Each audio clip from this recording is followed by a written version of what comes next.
এত বড় কষ্ট। মুসলমান গো, আজকে একবার কে বলছে মাদ্রাসা বন্ধ করে দাও, মসজিদ ভেঙে দাও, কোরআনকে পড়িয়ে দাও? কে বলছে মাদ্রাসা চালানো যাবে না? মাদ্রাসা বন্ধ করো, কোরআনকে বন্ধ করে দিতে হবে।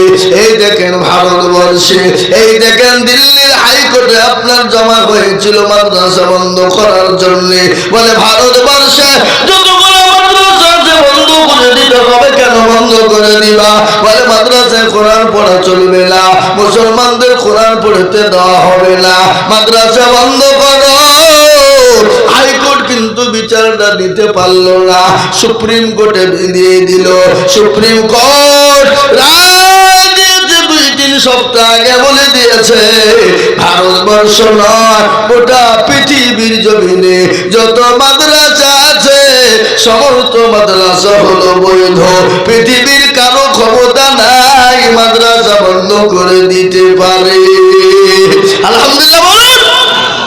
সুপ্রিম কোর্ট রায় দিয়েছে বাবা, আজ বেঈমানদের মাথায় পোকা উঠে গেছে, মাদ্রাসা বন্ধ করতে পারলাম না, মুসলমানদেরকে কোন দিক থেকে সাহায্য করতে পারলাম না। 87টা কেস করা হলো, 87টা কেসের মধ্যে এই পর্যন্ত 47টা কেস মকুব হয়ে গেছে, আর 40টা কেস এখনো ঝুলে আছে।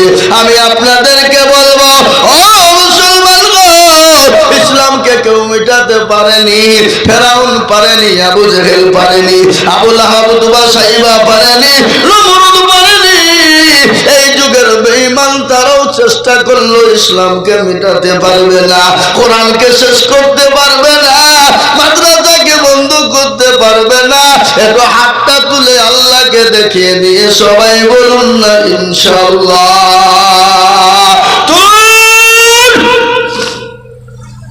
অনেকে তুল আর অনেক দিয়েছে তুমি কায়দা শুরু করেছ, এবার তো তুমি আমপারা পড়াবা নাকি?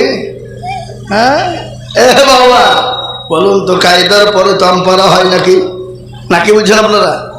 হ্যাঁ, কায়দার পরে তো আমপারা হয়। আমি আপনাদেরকে একটা কথা শোনাই, মনে মনে করলে হাতটা তুলে বিফল হয়ে যাবে না গো মুসলমান, হাতটা তুললে বিফল হবে না, হাতটা তুলবে যারা কামিয়াবি হয়ে যাবে তারা। ওরা মনে করে কেউ দেখতে পাবে না, কেউ জানতে পারবে না, কিন্তু যেটা কেউ দেখে না সেটা দেখে কে? জোরে বলুন কে? যেটা কেউ জানে না সেটা জানে কে? যেটা কেউ বুঝে না সেটা বুঝে কি? সবাই বলে আমি ভালো, আমি জানি কি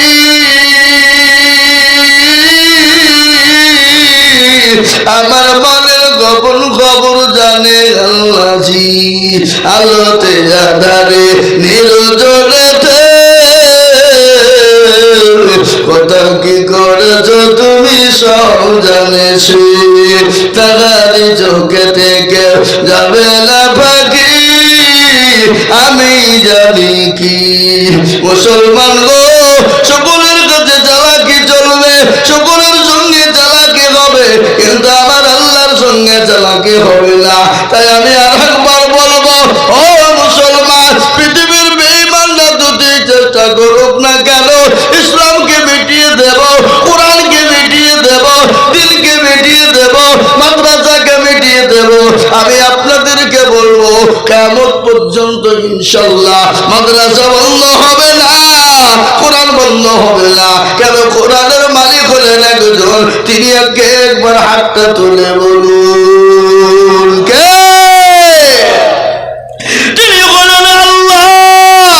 আল্লাহ নিজে বলেছেন,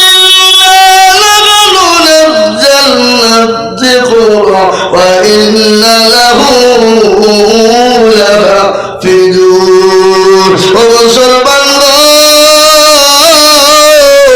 আল্লাহর কোরআন বলেছে, কোরআন যদি কেউ হেফাজত না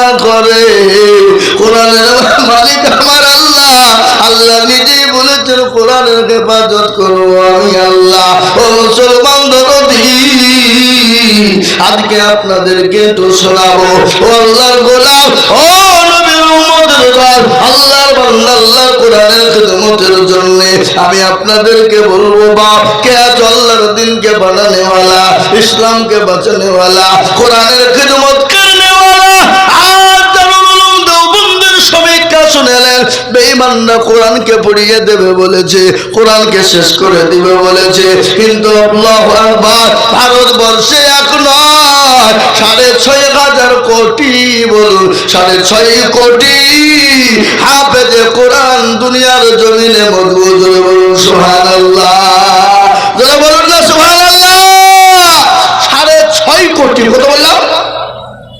6.5 কোটি কোরআনের হাফেজ। আল্লাহু আকবার, আল্লাহু আকবার বলুন না, একবার যারা বলুন আল্লাহু আকবার, আল্লাহু আকবার। কোরআনের হাফেজ হলো 6.5 কোটি। অত সহজ নয় বেঈমানরা হাফেজ কোরআনকে পুড়িয়ে দেবে। আরে কাগজ পুড়িয়ে দিবে, দে পুড়িয়ে, কিন্তু 6.5 কেজি 6.5 কোটি হাফেজে কোরআনের সেনার ভিতরে কোরআন ভরা আছে। এই সেনা থেকে কোরআন বের করা যাবে না, যাবে না, এই বলুন যাবে। আচ্ছা আপনারা বলুন, এটা অবাক করা ঘটনা কিনা? ছোট্ট একটা বাচ্চা ছেলে পিচকি, কত বছর হবে বয়স বলুন তো, কয় বছর হবে? বড়দের 8 থেকে 9 থেকে 10 বছর হবে। আজকে 30 পারা কোরআন মুকাম্মাল হয়ে গেল। বলুন তো এই সেনা থেকে কোরআনকে কি বের করা যাবে? যাবে?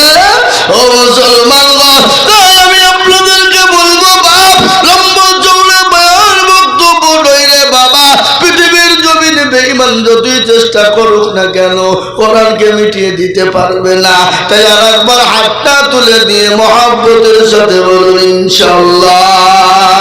তুলো না, এই দেখেন কোরআন খুলুন, আল্লাহর কোরআন বলে ইয়াউমা নাখতিমু আলা আফওয়াহিহিম ওয়া তুকাল্লিমুনা আইদিহিম ওয়া তাশহাদু আরজুলুহুম বিমা কানু ইয়াকসিবুন। কিয়ামতের দিনে জবানে তালা মেরে দেবে, হাতকে বলবে কোন কাজে ব্যয় করেছিল, হাত বলবে বাবুল গো,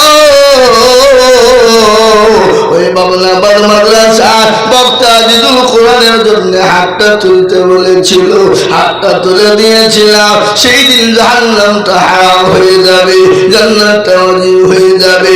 ও মুসলমান, আল্লাহ আজকে দেখে নিল আমাদের হাত। তাই আমি আপনাদেরকে বলবো, এই কোরআনকে বাঁচানোর জন্য, এই কোরআনের দিনকে বাঁচানোর জন্য, ইসলামকে বাঁচানোর জন্য নবী মার খেলেন, সাহাবারা মার খেলেন, বিবিকে ব্যয় করে দিলেন, সন্তানকে এতিম করে দিলেন। আজ আমি বলবো মুসলমান, বিবিকে ব্যয় করতে হবে না, সন্তানকে এতিম করতে হবে না, আল্লাহর কোরআনকে বাঁচানোর জন্য একটু অর্থের প্রয়োজন বাবা। তাই আমি আপনাদের কাছে একটু হাত পেতে দেব, একটু হাত। কেন? আমি আপনারা সকলেই জানেন, সারা পশ্চিম বাংলা, আসাম, ত্রিপুরা, মেঘালয়, মণিপুর, উড়িষ্যা, বিহার, ঝাড়খণ্ড, পশ্চিম বাংলা, বাংলাদেশ, মানুষের কাছে লাখো লাখো লাখো লাখো লাখো লাখো টাকা করে আমি বলি, আজ সব থেকে বড় খুশির বিষয়, বড় আনন্দের বিষয়, আজকে এই কলোনির এই বাবুলাবাদ সাগরপাড়া থানার মুসলমানদের আজকে আপনার সব থেকে বড় এরা ভাগ্যবান। কেন বলুন তো? এই মাদ্রাসা থেকে একটা নয়, দুটো নয়, আজকে 7-7টা কোরআনের হাফেজ তৈরি হয়ে গেল। আলহামদুলিল্লাহ বলুন, এটা চারটে কানে কথা না। তাই এই কোরআনকে বাঁচানোর জন্য আমি আপনাদের কাছে হাত পেতে দেব বাবা। আমি আপনাদের কাছে 50,000 চাইব না, 1 লক্ষ চাইব না। এই মজলিসের ভিতরে সর্বপ্রথম একজন ডানে বাঁয়ে পিছনে সামনে উপরে মাত্র 20,000 টাকা